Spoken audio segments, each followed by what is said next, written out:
ઈસુની જય. આવો પ્રાર્થના કરીએ. પિતા પરમેશ્વર, અમે તમારો આભાર માનીએ છીએ, તમારી સ્તુતિ કરીએ છીએ નવા દિવસ માટે. તમે અમને ઘણા બધા ઉદાહરણો દ્વારા તમારો પ્રેમ શું છે એ બતાવ્યો પ્રભુ. તમે ફક્ત ઈચ્છો છો કે અમે તમારી પર ફક્ત વિશ્વાસ કરીએ. કોઈ પણ પરિસ્થિતિ હોય પણ એ પરિસ્થિતિ ઉપર ધ્યાન ના આપતા તમે એ પરિસ્થિતિમાં અમને કેવી રીતે ઉગારો છો એ દ્વારા તમે અમને પ્રેમ બતાવો છો, આનંદ બતાવો છો. એ બદલ અમે તમારો આભાર માનીએ છીએ. આ સમયને તમે પાવન કરો. સમય દ્વારા જે વચન અમે ગ્રહણ કરીએ એને અમે જીવનમાં ઉતારીએ અને તમારી વધુ નજીક આવી શકીએ એવી કૃપા કરો. આ પ્રાર્થના અમે મારા પ્રભુ ઈસુ ખ્રિસ્ત દ્વારા કરીએ છીએ. આમીન. હિબ્રુનો 4 અધ્યાય એની 11મી કડી લઈએ. તેથી ઈશ્વરના વિશ્રામમાં પ્રવેશવા આપણે ખંતથી યત્ન કરીએ. તેમની માફક આપણે અનાજ્ઞાકિત બનીને વિશ્રામમાં પ્રવેશ કરવાને નિષ્ફળ ન જઈએ. 12મું પણ વચન લઈએ. ઈશ્વરનું વચન જીવંત અને સમર્થ છે, બે ધારી તલવાર કરતાં પણ તે વધુ તીક્ષ્ણ છે.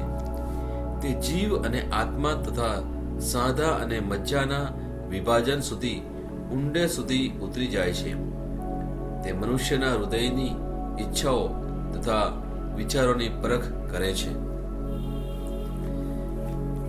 બોલો, આ જે સુંદર વચન આપણને જે મળ્યું છે એ દ્વારા પ્રભુ આપણને જે વાત કરે છે એને અમુક ઉદાહરણો દ્વારા આપણે જોઈશું. સૌથી પહેલી જે વાત છે અહીંયા એ કે પ્રભુ આપણને એમના વિશ્રામ ગૃહમાં લઈ જવા માટે આહવાન આપે છે. વિશ્રામ ગૃહ શું છે એ થોડું સમજવું હોય તો એના માટે આપણે ઉત્પત્તિના ગ્રંથમાં જવું પડે. પ્રભુએ 6 દિવસ સૃષ્ટિનું સર્જન કર્યું અને પછી 7મા દિવસે એમણે વિશ્રામ લીધો. આ વિશ્રામ લેવાનો મતલબ શું છે કે પ્રભુને એ બધું સારું લાગ્યું જે કંઈ એમણે ઉત્પન્ન કર્યું અને એ દિવસે એ શાંત હતા.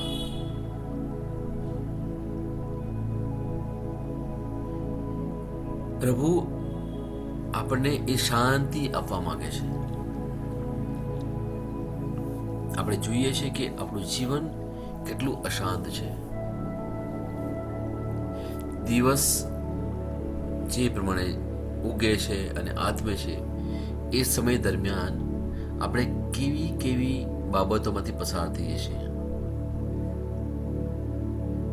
અને એ બાબતોમાં ઘણીવાર આપણે નાસીપાસ થઈએ છીએ, અશાંત રહીએ છીએ, અમુક વાર દુઃખી થઈએ છીએ, નિરાશ થઈએ છીએ અને ઘણી બધી એવી નકારાત્મક બાબતોથી આપણે સભાન થઈએ છીએ. ઘણી બધી બાબતો આપણે અનુભવ કરીએ છીએ અને જોવા જઈએ તો વર્ષોથી આવું જ કંઈક જીવન આપણું ચાલે છે. આજે પ્રભુ આપણને હિબ્રુનો 4 અધ્યાય અને 11મી કડી પ્રમાણે એક આમંત્રણ આપે છે કે ઈશ્વરના વિશ્રામમાં પ્રવેશવા આપણે ખંતથી પ્રયત્ન કરીએ.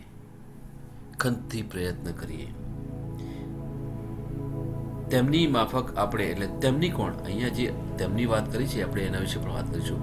તેમની એ ઇઝરાયેલ લોકોની એમના વિશે વાત કરે છે કે તેમની માફક આપણે અનાજ્ઞાકિત બનીને વિશ્રામમાં પ્રવેશ કરવાને નિષ્ફળ ના જઈએ. થોડો ઇઝરાયેલ લોકો વિશે વાત કરીએ. મોશે ઈશ્વરની આજ્ઞા પ્રમાણે ઇઝરાયેલ લોકોને ઇજિપ્તમાંથી બહાર લઈ આવ્યા અને પછી એમને એક કહેવાય ને કે જે એમને ભૂમિ મળવાની હતી એને અંગ્રેજીમાં કહે છે પ્રોમિસ્ડ લેન્ડ, કે જ્યાં બધું સુખ સુવિધા હતી, એમને કોઈ બાબતે ચિંતા કરવાની હતી નહીં. અને જે પ્રમાણે લઈ આવ્યા એમને બહાર, અને જે પરિસ્થિતિમાંથી એમને પસાર કરીને પ્રભુ એમની સાથે હતા, સમુદ્રમાંથી એમને માર્ગ આપ્યો, દુશ્મનોથી એમને બચાવ્યા, એમને જ્યારે તરસ લાગી ત્યારે ખડકમાંથી પાણી આપ્યું, ભૂખ લાગી ત્યારે એમને માના આપી. એટલા બધા વર્ષો સુધી એમની પ્રભુએ સંભાળ રાખી. એટલે સુધી કહેવાય છે કે જે નાના બાળકો હતા એમના પગમાં જે પગરખા હતા, એમણે જે કપડાં પહેર્યા હતા, એ મોટા થયા ત્યારે પગરખા પણ એમની સાથે મોટા થયા, લાંબા થયા. એમણે પગરખા પર શું કે એમને ઘસાઈ પણ નહીં ગયા. એટલી બધી સંભાળ રાખી. પણ થયું શું? સમયે સમયે એ ઇઝરાયેલ લોકો બડબડાટ કરવા લાગ્યા, મોશેની સામે ફરિયાદ કરવા લાગ્યા. પ્રભુએ આ બધું જોયું, અનુભવ્યું, સાંભળ્યું, અને પ્રભુને થોડો ગુસ્સો પણ આવ્યો કે તમને ખબર નથી પડતી કે મેં તમને એ દુશ્મનના ગુલામીમાંથી બચાવ્યા અને અહીંયા સુધી લઈ આવ્યો છું. તમને એક સરસ જગ્યા આપવા માટે મોશેને મેં નિમ્યો છે, છતાં તમે બડબડાટ કરો છો. એક જગ્યાએ એમને જે જવાનું હતું, એમને ફક્ત કહેવાય ને કે જો પગે ચાલીને જાય તો ફક્ત 11 દિવસ થવાના હતા, પણ ત્યાં એ લોકો ડરી ગયા કે પેલી બાજુ તો બહુ બધા રાક્ષસો રહે છે, અને એમ કરીને ત્યાં 40 વર્ષ સુધી એ લોકો એક જ જગ્યાએ રહ્યા, અરણ્યમાં. એમને કહેવાય જે પ્રભુએ જે વચન આપેલું કે આ જગ્યા હું તમને આપીશ, સુંદર જગ્યા, લીલીછમ જગ્યા, ત્યાં બધું તમને ભરપૂર મળવાનું છે, એ જગ્યાએ જઈ નહીં શક્યા. કેમ? કે એમણે પરમેશ્વર પર ભરોસો નહીં રાખ્યો, મોશેની વાત નહીં માની. કારણ કે મોશે ફક્ત પરમેશ્વર એમની સાથે વાત કરતા હતા કે તું આવું કર, તેવું કર, અને મોશે એ પ્રમાણે ચાલતા હતા. અને લોકોને ખબર પણ હતી કે મોશે જે બોલે છે એ પરમેશ્વરની આજ્ઞા પ્રમાણે બોલે છે, છતાં પણ લોકોએ મોશેની વાત પણ નહીં માની. અને એટલે સુધી એક સમય પણ એવો હતો કે એમણે જોયું કે પર્વત ઉપર એટલી બધી વીજળીઓ થતી હતી ને મોટા ધડાકા થતા હતા, અને એમાંથી ધુમાડા નીકળે. એટલે એમને ખબર પડી કે પરમેશ્વર ગુસ્સે થયા છે, અને પરમેશ્વર તો જો એમની સામે અમે પડીએ તો અમે તો ખતમ થઈ જઈશું. ત્યારે એટલે સુધી કહ્યું કે મોશે, તમે જ અમારી સાથે વાત કરો, અમારે તો પરમેશ્વરની સામે વાત કરવી નથી કે એમની સામે પડવું પણ નથી, કારણ કે અમારી શું હાલત હશે એમને ખબર છે, અમે મરી જઈશું.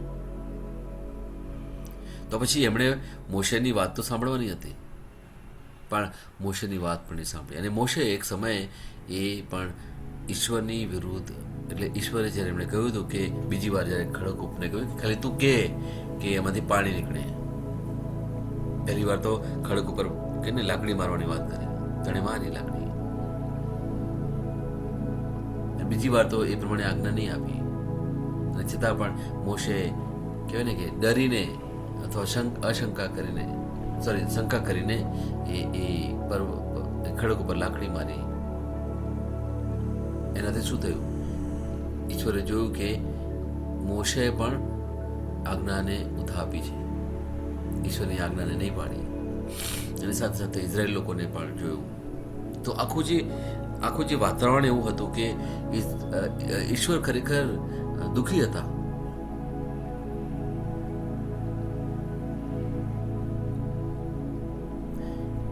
મોશે ચોક્કસ એ ઈશ્વરની આજ્ઞા અનુસાર ચાલતા હતા, ચોક્કસ. પણ એ પણ કહેવાય ને કે જે ભૂમિ પરમેશ્વર આપવા માંગતા હતા એ ભૂમિ પર મોશે પણ જઈ નહીં શક્યા, અને સાથે સાથે ઘણા બધા ઇઝરાયેલી લોકો જઈ નહીં શક્યા. એ કહેવાય ને કે એક આખી પ્રજા ખતમ થઈ ગઈ ત્યાં, અને નવી પ્રજા આવી, અને નવી પ્રજામાં પછી આપણને મળે છે યહોશુઆ અથવા જોશુઆ આપણને મળે છે, અને એ પછી એ કહેવાય ને કે પ્રોમિસ લેન્ડ પર લઈ ગયા. અહીંયા કહેવાનો જે ભાવ છે વલાઓ, કે પ્રભુ ઈચ્છે છે કે તમે શાંત રહો. પ્રભુને ખબર છે, પ્રભુને કહેવાય કે આપણી અંદર શું ચાલી રહ્યું છે, આપણા મનમાં શું ચાલી રહ્યું છે, આપણા કેવા વ્યવહારો છે, આપણી બોલી કેવી છે, બધું ખબર છે, બધું ખબર છે. અને છતાં પણ પ્રભુ કહે છે કે હું તને ફક્ત પ્રેમ કરું છું, હવે હું જે કહું છું એ તું કર. શું કરવાનું છે? ફક્ત તું શાંત થઈ જા, બસ શાંત રહેવાનું કે વાત કરે છે. કારણ કે હું તારા માટે બધું કરવા તત્પર છું. આટલે સુધી હું તને લઈ આવ્યો છું, બાળપણથી અત્યાર સુધી, જો આટલે સુધી હું તને લઈ આવ્યો છું. હવે હું તને સાચો આનંદ આપવા માંગુ છું, સાચો વૈભવ, સાચું સુખ આપવા માંગુ છું. અને છતાં પણ આપણે જાણે અજાણે દુનિયાવી રીત પ્રમાણે આપણે જીવીએ છીએ. ઘણીવાર પ્રભુમાં વિશ્વાસ કરીએ છીએ, ઘણીવાર પ્રભુમાં વિશ્વાસ નથી કરતા. ઘણીવાર આપણે આપણી મરજી પ્રમાણે ચાલીએ છીએ, ઘણીવાર અમુક રૂઢિઓ પ્રમાણે ચાલીએ છીએ, ઘણીવાર ઘણી બધી એવી અંધશ્રદ્ધામાં આપણે રજા બચા રહીએ છીએ, આપણી વૃત્તિ પ્રમાણે ચાલીએ છીએ. ત્યારે પ્રભુ નારાજ થઈ જાય છે. પ્રભુ ફક્ત કહે છે તું શ્રદ્ધા રાખ, બસ ફક્ત શ્રદ્ધા રાખ. અને શ્રદ્ધા પણ કેવી? કાર્યરત શ્રદ્ધા, નિષ્ક્રિય શ્રદ્ધા નહીં. નિષ્ક્રિય શ્રદ્ધા એટલે હું બસ આખો દિવસ સુઈ જ રહું પથારીમાં અને હવે મને તમે જમવાનું આપો અને મને બધું આપી દો. ના, એ તો નિષ્ક્રિય શ્રદ્ધા નહીં કહેવાય, એ આળસ વાળી શ્રદ્ધા કહેવાય, એવી શ્રદ્ધા જ ના કહેવાય. કાર્યરત શ્રદ્ધા એટલે આનંદ કરવાનો, જે આપણને પ્રભુએ શક્તિ આપી છે એ પ્રમાણે કાર્યો કરવાના, રોજિંદુ જીવન સુંદર રીતે જીવવાનું, જેટલું કાર્ય કરી શકાય એટલું કરવાનું. પ્રભુએ આપણને શક્તિ આપી છે, આપણે જે મહેનત કરી શકાય ચોક્કસ આપણે કરવાની. પ્રભુ આપણી પાસે આ ઈચ્છે છે, અને એ પ્રમાણે જ્યારે આપણે જીવન જીવીએ છીએ ત્યારે પ્રભુ આપણા જીવન સાથે કામ કરે છે અને આપણને એક જ વાત કહે છે કે તું શાંત થઈ જા. તારા કાર્ય ઉપર નહીં, પણ મારી જે કૃપા છે એની ઉપર તું ભરોસો. પ્રભુ આપણી પાસે આ સુંદર બાબત ઈચ્છે છે, આપણા કાર્ય ઉપર નહીં, આપણા કાર્ય નહીં. બોલો, ઘણી વાર મેં તમને વાત કરી પ્રમાણે કે આપણે આપણા કાર્ય ઉપર બહુ જ મદાર રાખીએ છીએ, આપણા કાર્ય ઉપર ભરોસો રાખીએ છીએ, એટલે સુધી કે આપણે પ્રભુની વિરુદ્ધમાં જઈએ છીએ. અને એ તો પ્રભુ તો કે એ તો બાઇબલમાં તો લખેલું છે, એ તો બધું થઈ ગયું, પતી ગયું, પણ કરવું તો પડે ને, ચિંતા તો થાય ને. આજ આપણા ઈશ્વરમાં માનનારા, પ્રભુ ઈશ્વરમાં માનનારા લોકોના મોઢેથી આવું આપણે સાંભળીએ ત્યારે આપણે એક પ્રશ્ન થાય કે પ્રભુ, જે ઇઝરાયલ પ્રજા હતી વર્ષો પહેલા, અને આજે પણ આપણે ઇઝરાયલ લોકો જ કહેવાઈએ, એ લોકોનું જે વર્તન હતું અને આજે આપણું વર્તન, શું ફરક છે? શું ફરક છે? કઈ ફરક નથી. આપણે ઘણી વાર પરિસ્થિતિ એવી આવી એટલે તરત હાર માની લઈએ છીએ, નાસીપાસ થઈએ છીએ, દુઃખી થઈ જઈએ છીએ. ઘણી વાર આપણે એ મહાન પરમેશ્વરના પણ સામે પ્રશ્ન કરીએ છીએ કે પરમેશ્વર મારી સાથે આવું કેમ? આપણે વિનંતીઓ કરીએ છીએ, આજીજીઓ કરીએ છીએ, પછી જાત જાતના તપ કરીએ છીએ, ઉપવાસ કરીએ છીએ. કારણ કે ઘણી વાર આપણને એવું લાગે છે કે હું જો ઉપવાસ કરું, હું તપ કરું તો પ્રભુને હું રીઝવું, પ્રભુને પ્રસન્ન કરું. બોલો, ક્યાંક ને ક્યાંક આપણે થાપ ખાઈ જઈએ છીએ, આપણે થાપ ખાઈએ છીએ. કારણ કે આપણને એવું શીખવાડવામાં આવ્યું છે વર્ષો સુધી એવું શીખવાડવામાં આવ્યું છે. આ બધી રૂઢિઓ કહેવાય, એ બધી રૂઢિઓ કહેવાય. પરમેશ્વર આપણી પાસે એવું કંઈ જ ઈચ્છતા નથી. કારણ કે જૂનો કરાર હતો એમાં ઘણી બધી રૂઢિઓ હતી, પણ નવો કરાર છે એમાં ઈસુ છે. આપણી પાસે જે નવો કરાર છે એ નવો કરાર કેમ કહીએ છીએ? કારણ કે ઈસુ આવીને આપણને એ રૂઢિઓમાંથી બહાર કાઢે છે. એટલા માટે નવો કરાર છે આપણા માટે. આપણે જૂના કરારના લોકો નથી. જૂના કરારના લોકો પાસે ઈસુ નહોતા, ઈસુનું બલિદાન નહોતું. એ લોકોને પાપથી છોડાવનાર કોઈ હતું નહીં. ઈશ્વર શોધતા હતા, ચોક્કસ. ઈશ્વરની ઈચ્છા હતી કોઈ કઈ એવો માનવ મળે કે જે એકદમ પવિત્ર જીવન જીવતો હોય,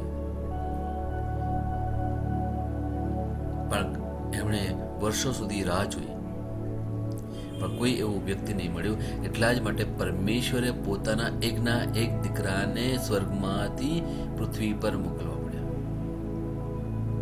અને એ છે આપણા પ્રભુ ઈસુ. એટલા માટે આપણે નવા કરારમાં છીએ. આપણે નવા કહેવાઈએ.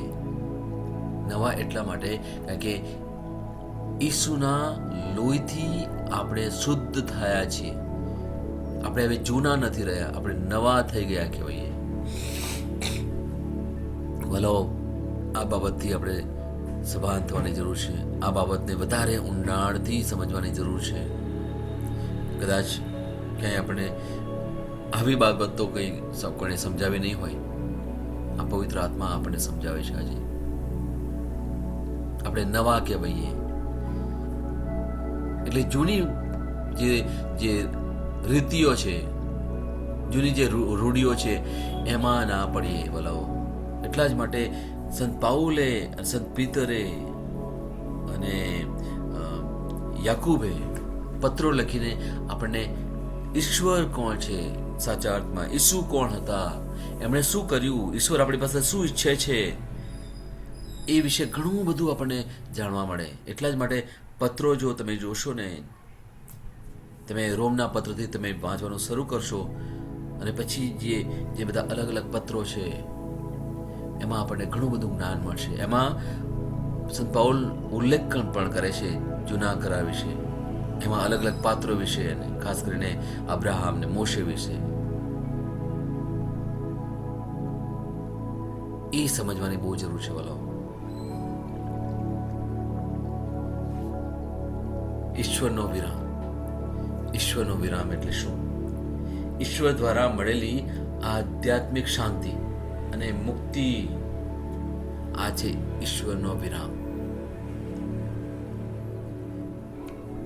વિશ્વાસીઓ, આપણે બધા વિશ્વાસીઓ કહેવાઈએ, એમના માટે જે શાશ્વત ઘર છે અને શાંતિ છે, એ છે ઈશ્વરનો વિરામ. આજે પણ આપણને ઈશ્વરનો વિરામ મળ્યો છે. કોના દ્વારા? પ્રભુ ઈસુ ખ્રિસ્ત દ્વારા. Praise the lord. કારણ કે પ્રભુ ઈસુએ જે ક્રુસ પર કર્યું એનો જ આપણે પ્રચાર કરીએ છીએ બોલાવો. એને જ આપણે આપણા મનમાં અને હૃદયમાં સદા સર્વદા દરેકે દરેક ક્ષણે યાદ રાખવાનું છે કે પ્રભુ ઈસુએ શું કર્યું ક્રુસ પર આપણા માટે. જ્યારે પણ મુશ્કેલી આવે છે ત્યારે પ્રભુ ઈસુને યાદ કરીએ. જ્યારે પણ દુઃખી થવાની ઈચ્છા થાય છે, કે નિરાશ થવાની ઈચ્છા થાય છે, કે ગુસ્સો પણ આવે છે, ત્યારે પ્રભુ ઈસુના બલિદાનને યાદ કરીએ વાલાઓ. પ્રભુને ખબર છે આપણે નબળા છીએ, આપણે ખરેખર નબળા છીએ. હું તો બીજા કોઈનો ન્યાય ના કરું, તો ફક્ત મારો ન્યાય કરું. હું પડી જાઉં છું. મને પણ ઘણી વાર ગુસ્સો આવે છે, ઘણી વાર નિરાશ થઈ જાઉં છું, પણ તરત જ પ્રભુ મને યાદ દેવડાવે છે કે બેટા, મારા પુત્રનું બલિદાન. અને એ બલિદાનમાં શું છે? એ નર્યો પ્રેમ છે વાલાઓ. નર્યો પ્રેમ, ફક્ત પ્રેમ. એટલા બધા દુઃખમાં પ્રેમ દેખાય છે. એ કાંટાનો તાજ એમણે પહેર્યું, એમાં પ્રેમ દેખાય છે. એ કોરડાનો માર ખાધો, એમાં પ્રેમ છે. એમની દાઢી ખેંચી કાઢી, એમાં પ્રેમ છે. એમને મુક્કાઓ માર્યા, એમાં પ્રેમ છે. એમણે ક્રૂસ ઉપાડ્યો, એટલો ભારે ક્રૂસ ઉપાડ્યો. એમની હાલત તો એટલી ખરાબ હતી કે ચાલી પણ નતા શકતા, છતાં પણ એટલો ભારે ક્રૂસ ઉપાડીને જે ચાલ્યા, એમાં એમણે ફક્ત પ્રેમ બતાવ્યો આપણને. એ ક્રૂસ ઉપર આપણે જે ખીલાઓ ખાધા હાથ ઉપર ને પગ પર, એ પ્રેમ છે પ્રભુ. એ કુકમાં એમણે ભાલો ખાધો, એ પણ આપણો પ્રેમ છે.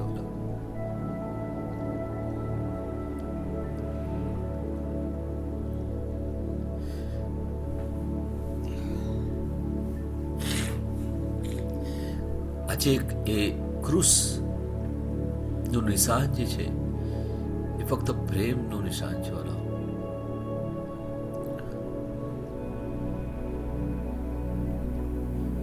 શું આપણે ઈસુના પ્રેમનો અનુભવ કરી શકીએ કે કેમ?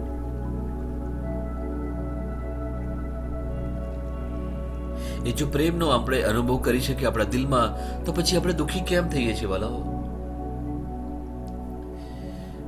પરિસ્થિતિને લઈને કેમ દુઃખી થઈએ છીએ?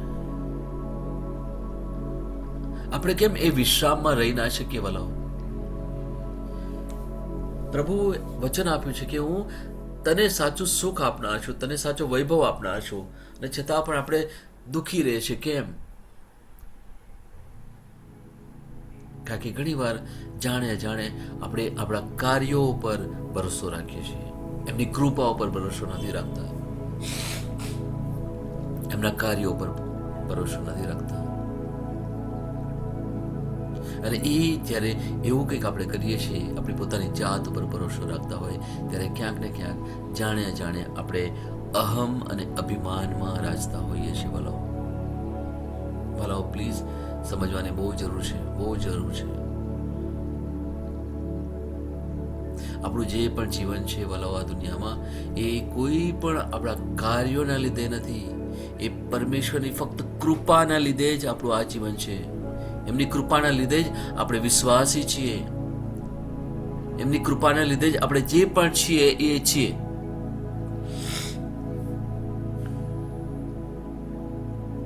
ફક્ત એમની કૃપા.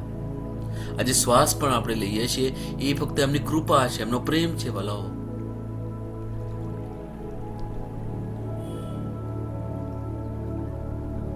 સમજવાની જરૂર છે, વાલાઓ સમજવાની જરૂર છે.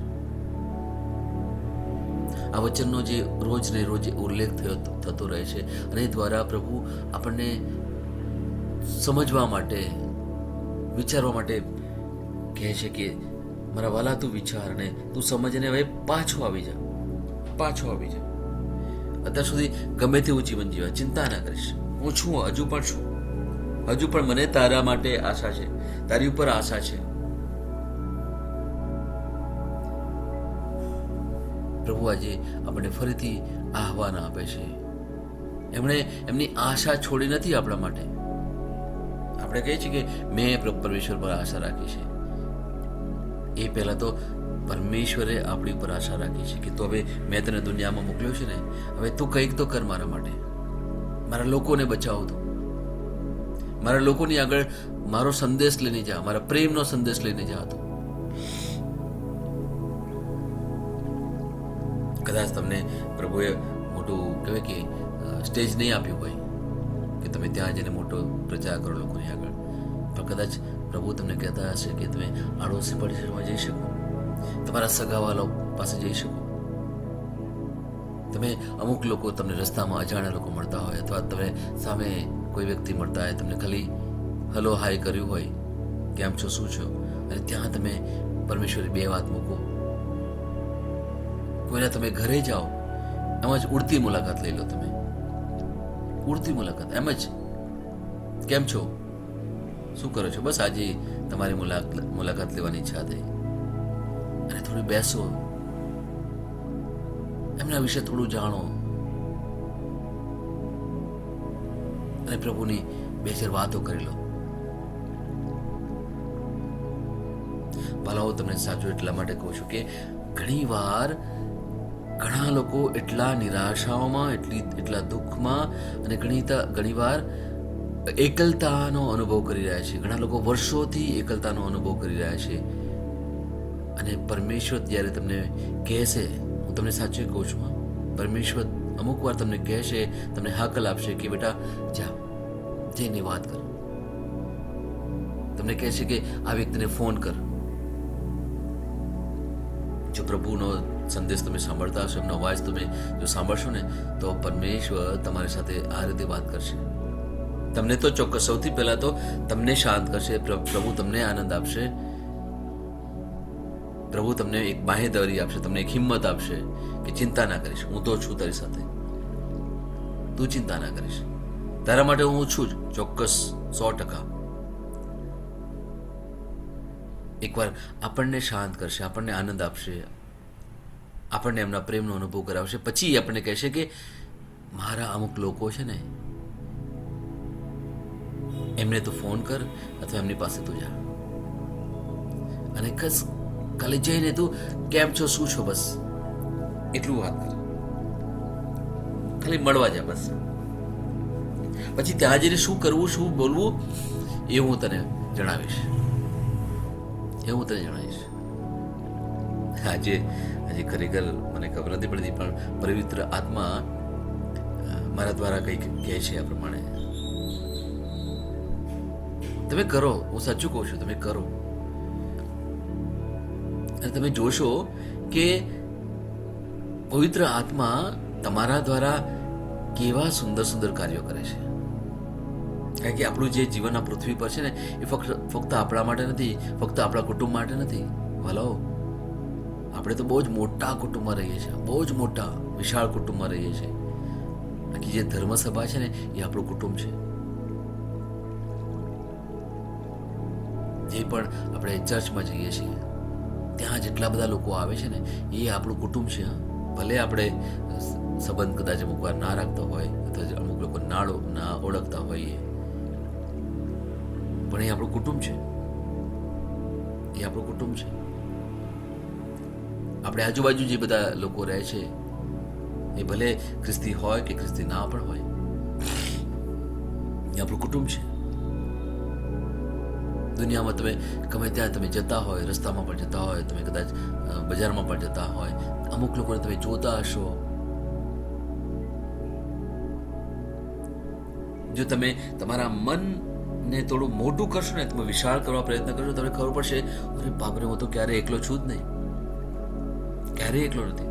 હું તો ફક્ત વિચારતો કે આ મારો જે કુટુંબમાં 2-4 લોકો રહે છે, એ જ મારું કુટુંબ. ના ના ના વાલાઓ,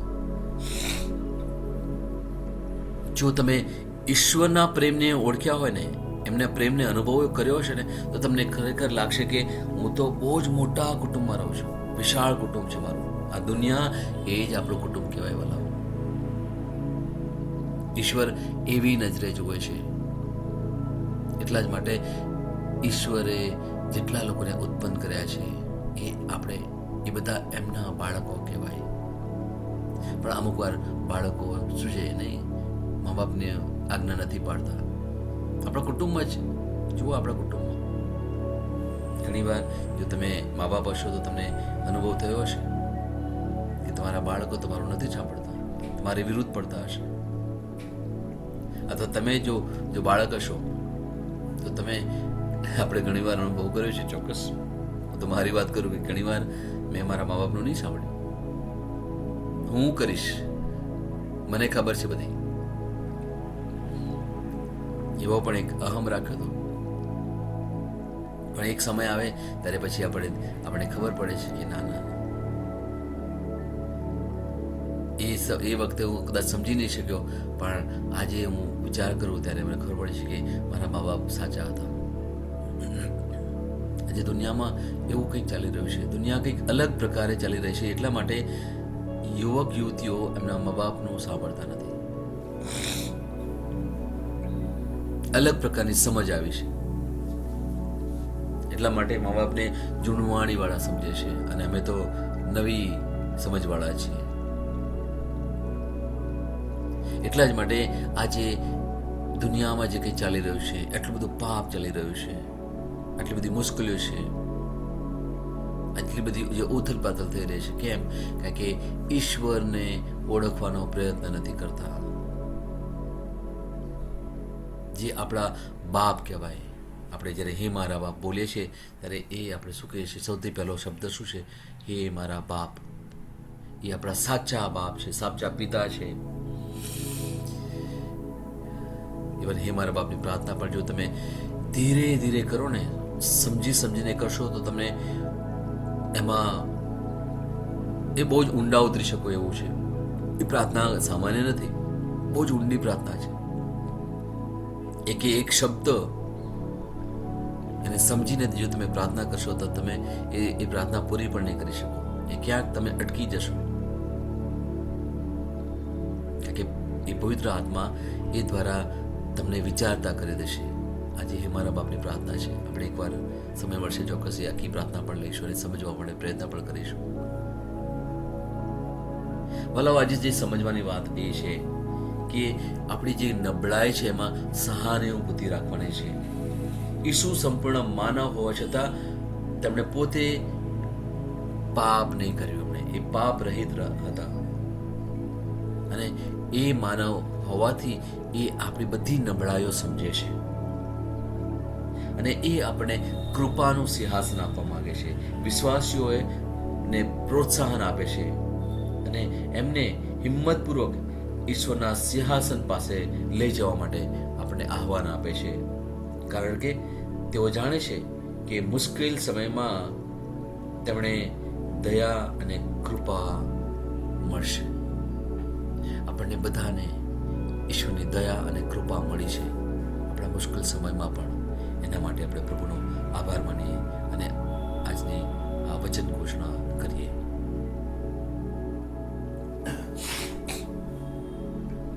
તમે એ રીતે બોલો કે અર્થપૂર્ણ રહે. 13મો દિવસ, વિશ્વાસ ઘોષણા. હું જાહેર કરું છું કે હું વૃદ્ધિની નવી ઋતુમાં ચાલી રહ્યો છું. હવે જૂનાને પકડી રાખતો નથી.